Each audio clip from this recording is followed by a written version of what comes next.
Bapak dan Ibu kelas Sekolah Minggu Dewasa Pria dan Wanita Senior Gereja Baptis Indonesia Getsemani Jakarta. Saya berdoa supaya Tuhan memberikan kita senantiasa penyertaan-Nya dan damai sejahtera Kristus menaungi kita semua.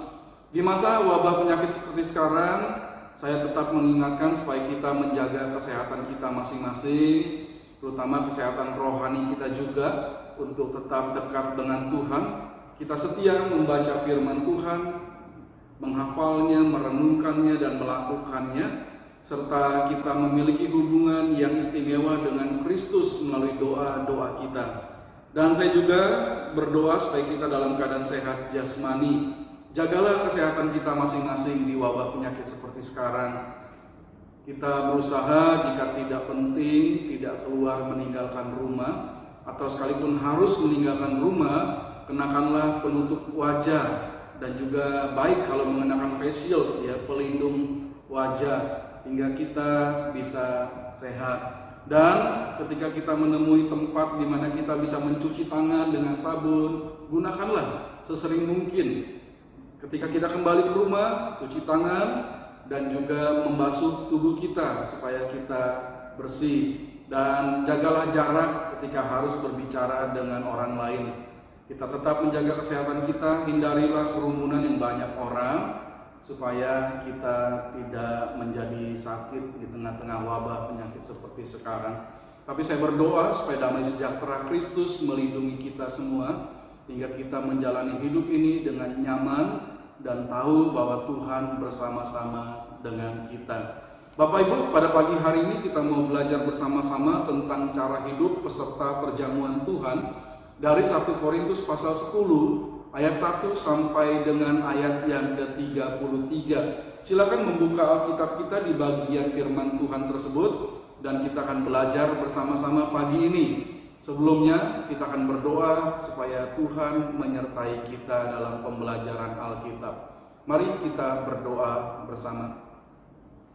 Bapa dalam surga, terima kasih karena kami diberi kesempatan untuk belajar Alkitab bersama-sama di kelas sekolah minggu dewasa pria wanita senior. Kami ingin lebih dalam tahu firman Tuhan. Kami ingin melakukan kebenaran firman-Mu dalam hidup kami. Dan pagi ini kami mau belajar tentang cara hidup peserta perjamuan Tuhan dari 1 Korintus pasal 10 ayat 1 sampai dengan ayat yang ke-33. Tuhan, pimpinlah kami dalam pembelajaran Alkitab pagi ini. Terima kasih Bapa, di dalam nama Tuhan Yesus kami sudah berdoa. Amin. Mari kita membaca ayat-ayat ini dari 1 Korintus pasal 10 ayat 1 sampai dengan ayat yang ke-33. Aku mau supaya kamu mengetahui, saudara-saudara, bahwa nenek moyang kita semua berada di bawah perlindungan awan, dan bahwa mereka semua telah melintasi laut untuk menjadi pengikut Musa. Mereka semua telah dibaptis dalam awan dan dalam laut. Mereka semua makan makanan rohani yang sama, dan mereka semua minum minuman rohani yang sama. Sebab mereka minum dari batu karang rohani yang mengikuti mereka, dan batu karang itu ialah Kristus. Tetapi sungguh pun demikian, Allah tidak berkenan kepada bagian yang terbesar dari mereka, karena mereka ditewaskan di padang gurun.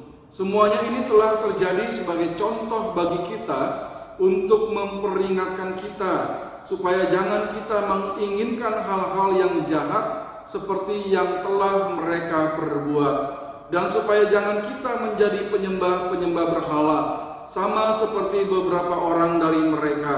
Seperti ada tertulis, maka duduklah bangsa itu untuk makan dan minum, kemudian bangunlah mereka dan bersukaria. Janganlah kita melakukan percabulan seperti yang dilakukan oleh beberapa orang dari mereka, sehingga pada satu hari telah tewas 23.000 orang. Dan janganlah kita mencobai Tuhan seperti yang dilakukan oleh beberapa orang dari mereka, sehingga mereka mati di pagut ular. Dan janganlah bersungut-sungut seperti yang dilakukan oleh beberapa orang dari mereka, sehingga mereka dibinasakan oleh malaikat maut.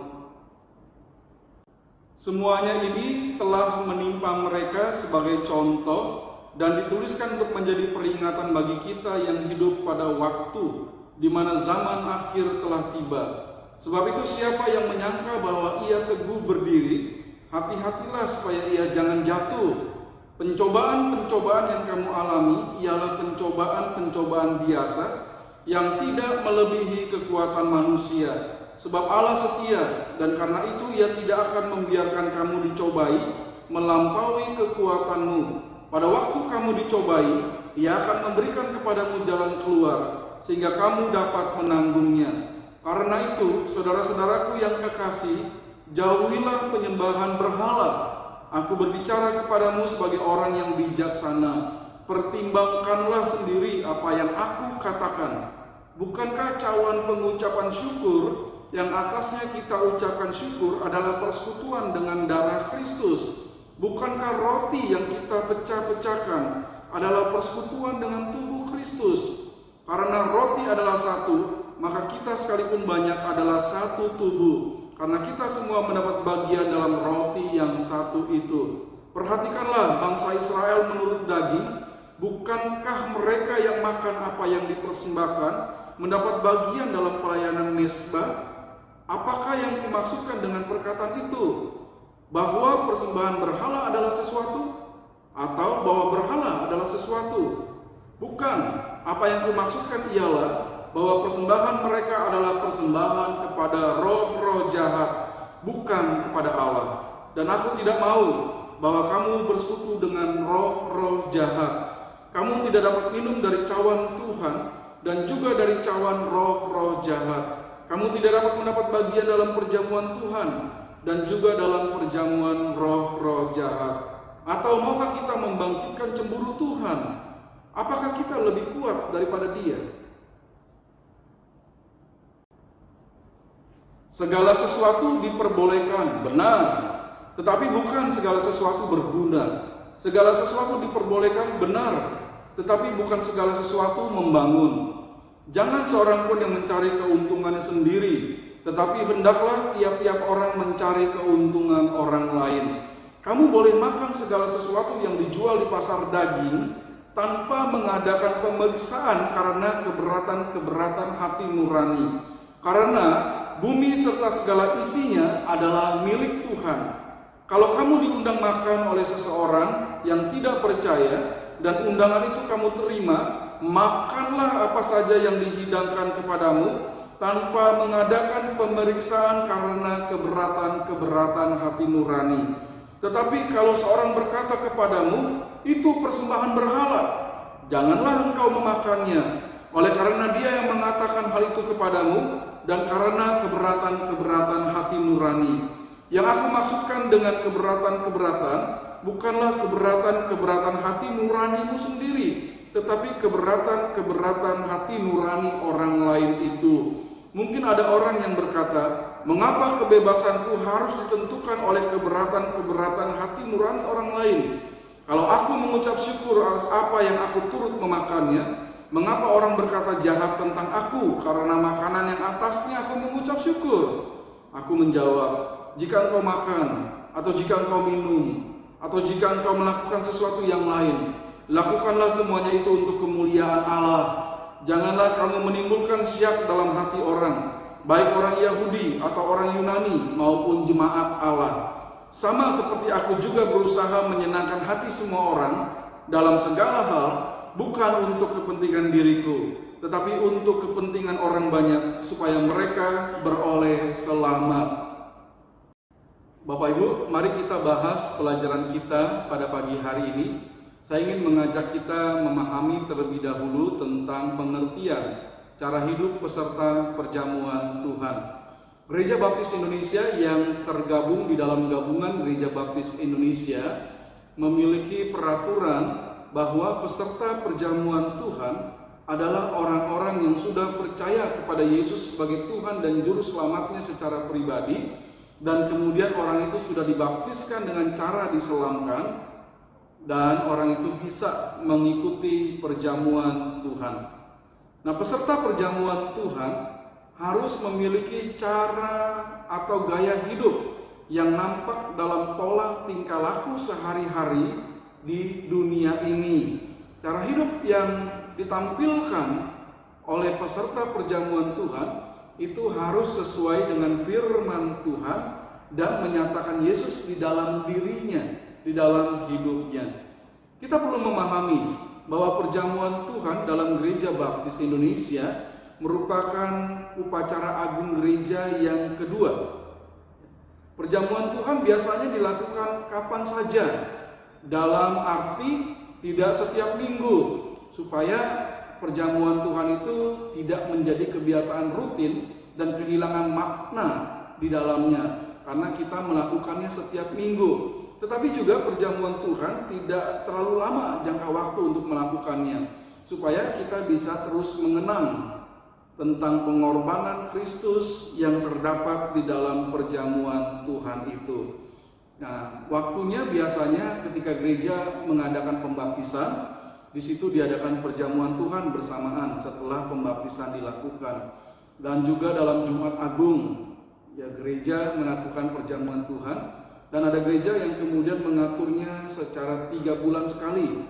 Ya, itu saya pikir waktu yang cukup. Setiap gereja-gereja baptis melakukannya di dalam peringatan upacara agung gereja tersebut. Di dalam perjamuan Tuhan kita mengetahui bahwa kita mengenang pengorbanan Yesus Kristus yang tubuhnya tercabik-cabik dan juga darahnya yang tertumpah di saat ketika dia disiksa dan kemudian disalibkan di kayu salib. Kita makan roti yang kemudian dibelah-belah oleh pendeta yang melambangkan tubuh Kristus yang tersiksa dan tercabik-cabik itu. Lalu kita meminum air yang dilambangkan dengan air anggur, melambangkan darah Kristus yang tercurah saat kematiannya. Gereja setempat yang melaksanakan upacara agung gereja perjamuan Tuhan tersebut. Jadi gereja yang melakukannya. Mengapa perjamuan Tuhan oleh orang-orang baptis Indonesia tidak disebut sakramen? Jawabannya adalah karena perjamuan Tuhan itu bukanlah hal yang menguduskan, ya. Jadi kita makan roti perjamuan Tuhan dan minum anggur perjamuan Tuhan bukan untuk menguduskan tubuh kita, tetapi perjamuan Tuhan itu diperintahkan untuk dilakukan sebagai peringatan. Itu makna yang terkandung di dalamnya dan sangat penting bagi kita. Kita diingatkan kembali karya penyelamatan dalam Yesus Kristus. 1 Korintus 11 ayat 24 sampai 25 mengatakan demikian. Dan sesudah itu ia mengucap syukur atasnya, ia memecah-mecahkannya dan berkata, inilah tubuhku yang diserahkan bagi kamu, perbuatlah ini menjadi peringatan akan aku. Demikian juga ia mengambil cawan sesudah makan, lalu berkata, cawan ini adalah perjanjian baru yang dimeteraikan oleh darahku. Perbuatlah ini setiap kali kamu meminumnya, menjadi peringatan akan aku. Jadi jelas, ya, bahwa perjamuan Tuhan menjadi peringatan karya penyelamatan dalam Kristus. Menjadi pertanyaan kita selanjutnya adalah, bagaimanakah cara hidup peserta perjamuan Tuhan? Kita akan membahasnya saat ini. Bagian pertama, kita akan membahas tentang cara hidup peserta perjamuan Tuhan meninggalkan hidup yang lama. 1 Korintus pasal 10 ayat 1 sampai 10. Tadi kita sudah membacanya bersama-sama dan kita akan belajar saat ini. Saudara yang dikasihi Tuhan, Bapak Ibu, kita adalah murid Yesus, yang berarti kita telah menjadi orang yang hanya memiliki Yesus sebagai Tuhan yang kita sembah dan juru selamat kita, dan kita hanya taat terhadap perintah Tuhan dalam hidup kita menuju kepada hidup yang kekal. Jadi tidak ada yang lain, tidak ada Allah lain, tidak ada penyembahan berhala, tidak ada hidup yang lama, karena kita sudah ada di dalam Kristus, Tuhan satu-satunya, dan perubahan hidup kita kekal di dalam Kristus. Kita sudah meninggalkan hidup lama yang berdosa, dan itu terjadi sebelum kita semua menyerahkan diri kepada Yesus dan menjadikan Dia Tuhan dan Juru Selamat kita. Saya yakin Bapak dan Ibu sebelum mengenal Kristus memiliki hidup di dalam dosa. Ada kebiasaan-kebiasaan dosa yang mengikat kita. Saya juga demikian. Tetapi setelah saya percaya kepada Yesus Kristus sebagai Tuhan dan Juru Selamat, seperti halnya Bapak dan Ibu, kita meninggalkan semua yang lama itu. Dan kita buang semua kebiasaan berdosa. Dan hidup kita yang menyakitkan hati Tuhan, kita buang sepenuhnya. Dan kita beralih dalam hidup kepada Yesus Kristus. Hidup yang lama itu buruk karena ada di dalam ada di dalam dosa dan kebiasaan-kebiasaannya yang buruk itu. Dan setelah kita percaya kepada Yesus, menyerahkan hidup kita kepada Tuhan yang kudus itu, Dia menguduskan kita, Dia mengampuni dosa kita, Dia membebaskan kita dari kebiasaan-kebiasaan berdosa, dan itu yang menyebabkan kita bisa meninggalkan hidup lama untuk hidup baru di dalam Yesus Kristus, meninggalkan hidup yang buruk, memiliki hidup yang elok di dalam Tuhan. Saya melihat perubahan itu terjadi seperti layaknya seekor ulat, ya. Biasanya ulat itu terlihat tidak baik, ya. Ada orang yang begitu jijik dengan ulat. Tetapi ulat itu dalam metamorfosisnya dia mengalami perubahan transformasi, ya. Dari ulat kemudian menjadi kepompong, dan setelah kepompong itu selesai dia transformasi menjadi seekor kupu-kupu yang sangat elok. Demikian juga hidup kita di dalam Kristus, ada perubahan dari yang buruk menjadi indah di dalam Tuhan. Nah, Bapak dan Ibu, mari kita diskusikan bersama. Tuliskan perubahan cara hidup yang kita alami sejak menjadi murid Yesus. Cara hidup pertumbuhan rohani. Sebelum mengenal Tuhan, kita tidak peduli akan Alkitab, persekutuan, ibadah, kita tidak peduli. Tetapi setelah percaya kepada Kristus, kita mengalami pertumbuhan rohani. Kita mencintai firman Tuhan dan senantiasa membacanya setiap hari dan melakukannya. Kita menjadi orang yang suka untuk bersekutu bersama-sama dengan orang-orang percaya lain, dan kemudian beribadah bersama-sama dengan komunitas orang-orang percaya. Dan kita memuliakan Tuhan dalam hidup kita. Kita ada perubahan secara rohani, ada pertumbuhan, ada perubahan pikiran. Dulu kita memikirkan hal-hal yang dosa, yang jahat dalam pikiran kita sebagai manusia berdosa. Tetapi setelah kita percaya Yesus, pikiran kita memikirkan Kristus. Hendaklah pikiranmu itu memikirkan Kristus dan hidup di dalam jalan Tuhan. Kita memikirkan pikiran seperti yang Kristus miliki. Ada perubahan perkataan. Kita menjadi orang-orang yang berkata baik, berkata-kata sopan, dan memakai kata-kata kita untuk membangun orang lain dan memberitakan tentang firman Tuhan. Ada perubahan dalam perkataan, ada perubahan dalam perilaku. Kalau dulu kita senang ya untuk melakukan perilaku hidup yang berdosa, ya membicarakan orang, lalu berbuat hal-hal yang tidak baik. Tetapi setelah kita menyerahkan diri kepada Kristus, kita hidup di dalam kekudusan Kristus, perilaku hidup kita diubah oleh Tuhan. Alkitab yang sudah kita baca tadi dalam 1 Korintus pasal 10 memperlihatkan kepada kita hidup umat Allah yang diwakili oleh orang-orang Israel. Mereka harusnya hidup di dalam Kristus dan mengalami perubahan karena mereka dipimpin oleh Tuhan. Tetapi mereka tetap memiliki hidup yang tidak menyenangkan hati Tuhan. Coba kita melihat dalam 1 Korintus pasal 10 ayat 1 sampai 4, di situ tercatat sejarah hidup umat Tuhan ketika mereka dipimpin oleh Tuhan keluar dari tanah Mesir untuk menuju ke tempat yang telah Tuhan tentukan bagi mereka, yaitu di tanah Kanaan.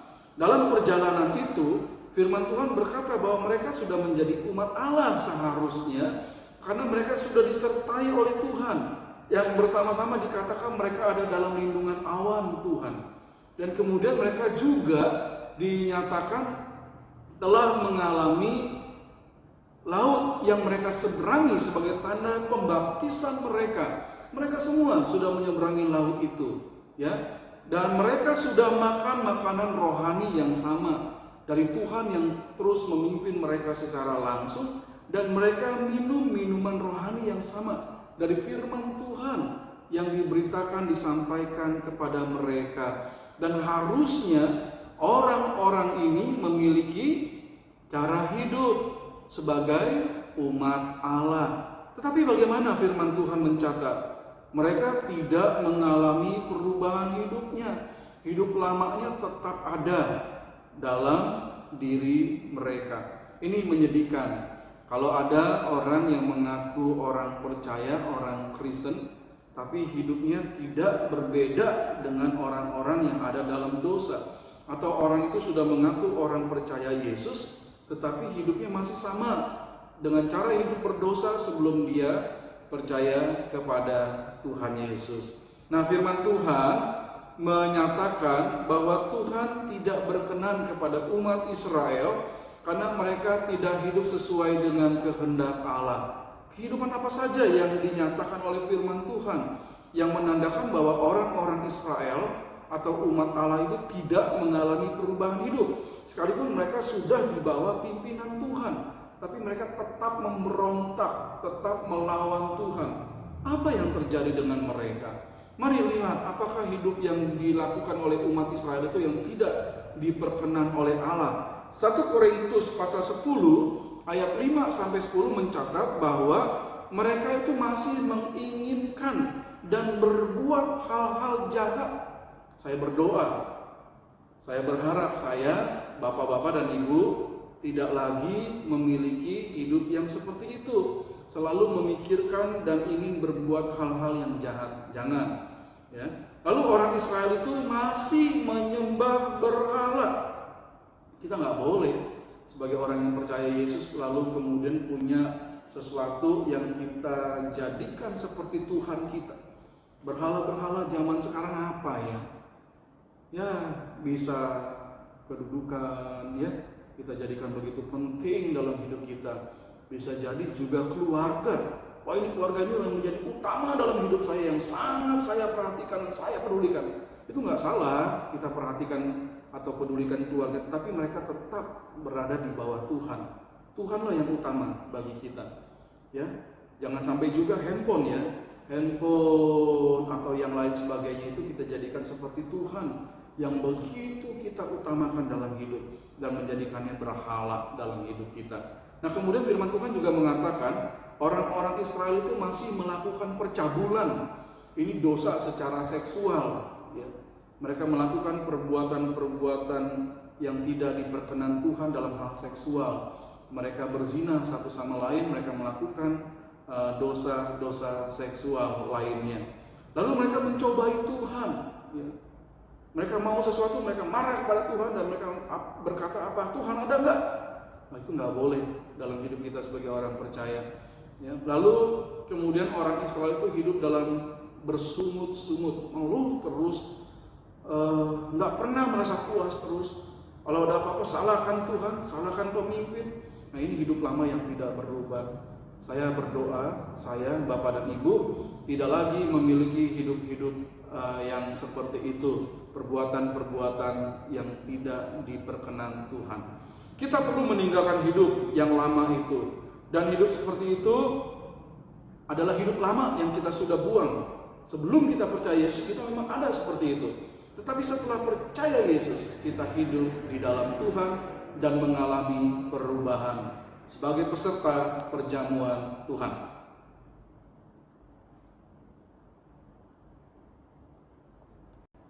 Cara hidup yang kedua sebagai peserta perjamuan Tuhan, tangguh menghadapi pencobaan. 1 Korintus pasal 10 ayat 11 sampai dengan ayat yang ke-13. Bapak-bapak dan ibu-ibu, selama kita masih hidup di dunia ini, kita pasti akan mengalami pencobaan, yaitu suatu peristiwa yang berusaha untuk membuat umat Tuhan hancur. Pencobaan itu tujuannya adalah supaya umat Tuhan menjadi lemah, kalah, hancur, dan berdosa. Itu pasti kita alami dalam hidup ini. Tidak mungkin tidak. Nah, firman Tuhan mengingatkan kita untuk hati-hati terhadap pencobaan itu dan bersikaplah tangguh dalam menghadapinya, ya. Karena ada Tuhan di dalam diri kita dan kita tahu kalau Tuhan ada pada kita selalu ada jalan keluar. Bukti dari kesetiaan kita dan kesetiaan Tuhan bisa dibuktikan saat kita menghadapi pencobaan. Kita bisa setia tetap kepada Tuhan dan kita akan melihat Tuhan tetap setia kepada kita ketika pencobaan terjadi. Coba lihat ayat 11 sampai dengan ayat yang ke-13 dari 1 Korintus pasal 10. Di situ diingatkan bahwa semua itu sudah menjadi contoh dan dituliskan untuk menjadi peringatan bagi kita yang hidup pada waktu di mana zaman akhir telah tiba. Sebab itu siapa yang menyangka bahwa ia teguh berdiri, hati-hatilah supaya ia jangan jatuh. Ya, jadi diingatkan kita sebagai umat Tuhan, kita tahu ada Tuhan dan tetap kita kuat, hati-hati supaya jangan sampai kita jatuh. Pencobaan-pencobaan yang kamu alami ialah pencobaan-pencobaan biasa. Kita juga diingatkan oleh firman Tuhan bahwa masa sukar, pencobaan-pencobaan dalam hidup kita itu pencobaan yang biasa, kata firman Tuhan, yang semua orang percaya mengalaminya. Dan pencobaan-pencobaan yang kamu alami itu adalah tidak melebihi kekuatan manusia, tidak melebihi kekuatan kita sebagai orang yang percaya kepada Kristus. Sebab Allah setia dan karena itu Ia tidak akan membiarkan kamu dicobai melampaui kekuatanmu. Tuhan tuh baik sama kita. Ya, Tuhan tahu ketika pencobaan itu sudah tidak kuat kita tanggung, Dia tidak akan memberikan yang melebihi kekuatan kita. Pada waktu kamu dicobai, Ia akan memberikan kepadamu jalan keluar sehingga kamu dapat menanggungnya. Puji Tuhan. Jadi kita diingatkan Bapak dan Ibu, pencobaan apapun yang kita alami, misalnya kita menghadapi penyakit berat, bahkan kita tahu bahwa penyakit itu bisa membawa kita kepada kematian, kita menghadapi kekurangan, apalagi pencobaan menurut kita. Ya, ada persoalan-persoalan rumah tangga, yaitu berat bagi kita. Tetapi semua itu Tuhan izinkan terjadi karena kita kuat untuk menanggungnya. Dan ketika kita mengalami semua itu, Tuhan memberikan jalan keluar. Umpamanya, Tuhan kok saya sakit, saya setia kepadamu. Kok sakit ini menurut diagnosa akan membawa saya kepada kematian. Tapi kita punya Tuhan yang kita tahu bahwa Yesus sudah memberikan kita hidup yang kekal. Dan kita melewati hidup di dalam dunia ini sampai pada kematian kita bersama-sama dengan Tuhan. Tuhan berikan kita kekuatan.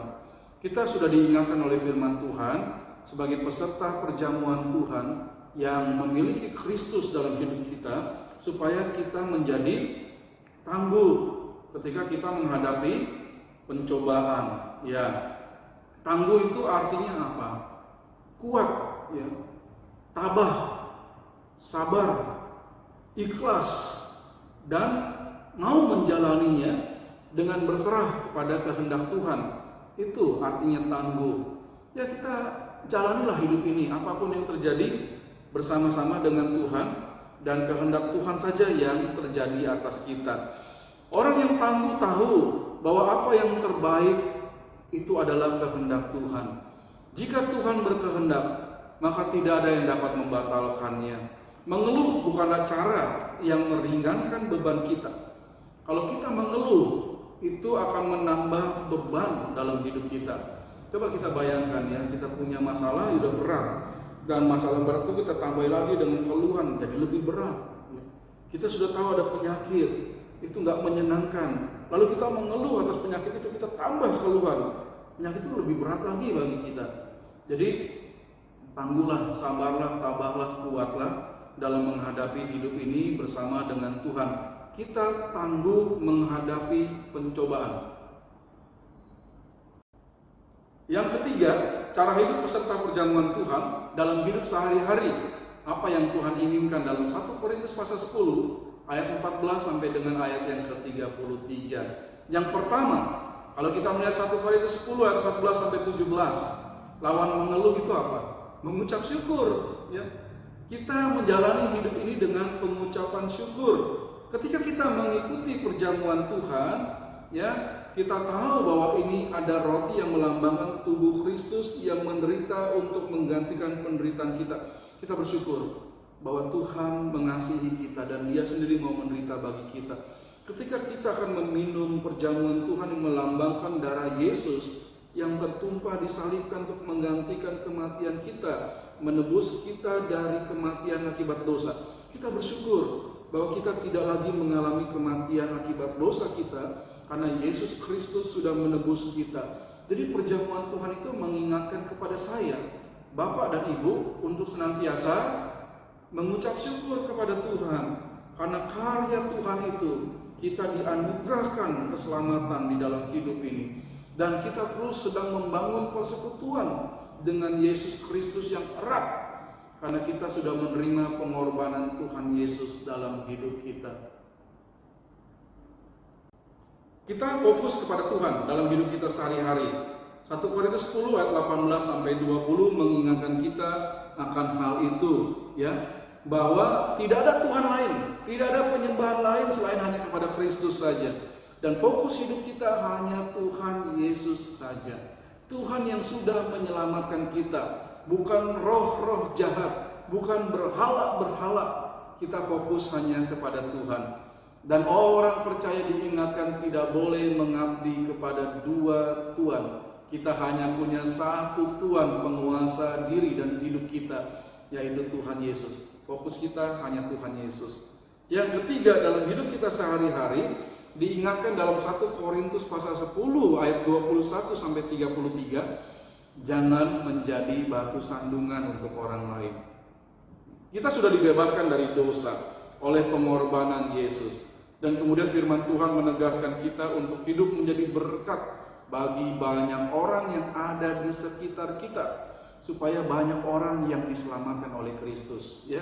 Jadi salah satu contoh untuk kita bisa membawa orang kepada Yesus, perlihatkanlah hidup kita yang benar di dalam Kristus. Jangan kita sudah percaya Yesus lalu menunjukkan hidup yang tidak benar. Itu menjadi batu sandungan. Orang akan berkata kepada kita, orang Kristen sama saja dengan orang berdosa. Ngapain saya jadi orang Kristen yang percaya kepada Yesus? Hidup orang Kristen aja seperti itu. Nah, kita tidak boleh menjadi batu sandungan seperti itu. Kita perlihatkan hidup yang benar, hidup yang baik, hidup yang menyenangkan hati Tuhan, hidup yang mengasihi sesama, supaya kita tidak jadi batu sandungan bagi mereka yang belum percaya, atau bagi orang-orang yang baru mulai percaya dari latar belakang yang berbeda. Khususnya di sini yang dibahas dalam soal makanan, ya. Ada orang yang dulu mungkin sebelum dia percaya Yesus dia biasa ya makan makanan apa saja. Dan kita orang yang percaya Yesus ya melihat mereka untuk membimbing mereka mulainya. Kalau itu memang makanan yang benar, sehat dan baik, ya makan saja. Tapi kalau hati-hati kalau ada orang bilang makanan ini sudah dipersembahkan kepada berhala loh, orang Kristen nggak boleh makan loh, ya sudah, kita tidak usah makan. Karena apapun yang kita makan, apapun yang kita minum, apapun yang kita perbuat, seharusnya semuanya itu untuk memuliakan Tuhan. Nah, Bapak dan Ibu, kita perlu melakukan kebenaran firman Tuhan dalam hidup sehari-hari. Biarlah Tuhan dimuliakan dalam hidup kita sehari-hari sebagai peserta perjamuan Tuhan. Firman Tuhan sangat menarik dan sangat memberkati kita bersama-sama dalam kelas dewasa pria wanita senior hari ini. Kita sudah belajar cara hidup kita sebagai orang yang percaya Yesus dan sudah dibaptiskan dengan cara diselamatkan sebagai orang-orang peserta perjamuan Tuhan. Dari 1 Korintus pasal 10 ayat 1 sampai 33, kita sudah meninggalkan hidup yang lama. Kita tidak lagi melakukan perbuatan-perbuatan dosa yang mengikat kita, karena kita sudah dibebaskan oleh Kristus. 1 Korintus 10 ayat 1 sampai 10. Dan kemudian yang kedua, kita tangguh menghadapi pencobaan. Kita tetap kuat dan kita tetap bersandar kepada Kristus. Kita tahu Dia punya jalan keluar atas setiap pencobaan yang kita alami. 1 Korintus pasal 10 ayat 11 sampai dengan ayat yang ke-13. Yang ketiga, cara hidup kita sehari-hari sebagai peserta perjamuan Tuhan sesuai dengan apa yang sudah firman Tuhan ajarkan. 1 Korintus pasal 10 ayat 14 sampai dengan ayat yang ke-33. Terpujilah Tuhan atas firman-Nya dan mari kita melakukannya dalam hidup kita sehari-hari. Bapak dan Ibu serta saya pasti memuliakan Tuhan dan orang lain mendapat berkat dari hidup kita. Baik, sampai minggu depan kita akan belajar firman Tuhan kembali. Tetaplah setia di masa wabah penyakit seperti sekarang. kita tetap bertumbuh di dalam firman Tuhan, kita tetap bertumbuh dalam persekutuan dengan Kristus, dan pengalaman hidup kita sehari-hari bersama dengan Tuhan Yesus tetap kita alami. Bapak dan Ibu, mari kita mengakhiri pelajaran kita pada pagi hari ini. Kita berdoa bersama-sama, kita mengakhiri pelajaran kita dalam doa. Mari kita berdoa. Bapa dalam surga, terima kasih karena kami kembali diingatkan sebagai peserta perjamuan Tuhan. Bagaimana kami harus hidup, dan kami ingin melakukan apa yang firman Tuhan sudah katakan. Kami akan meninggalkan hidup lama kami yang berdosa. Kami hidup di dalam Kristus. Kami tangguh dalam menghadapi setiap pencobaan. Dan setiap hari perilaku hidup kami menyenangkan hati Tuhan dan membawa orang kepada Kristus. Terima kasih Bapa yang baik, dan hamba berdoa supaya Tuhan memberkati setiap peserta pelajaran sekolah minggu pada pagi hari ini. Tuhan memberkati bapak-bapak dan ibu-ibu dalam hidup mereka setiap hari bersama dengan Kristus. Ampuni dosa kami Bapa, layakkan kami di hadapan-Mu. Di dalam nama Tuhan Yesus kami sudah berdoa. Amin. Sampai minggu depan, tetap sehat dan tetap bertumbuh di dalam Kristus. Puji Tuhan.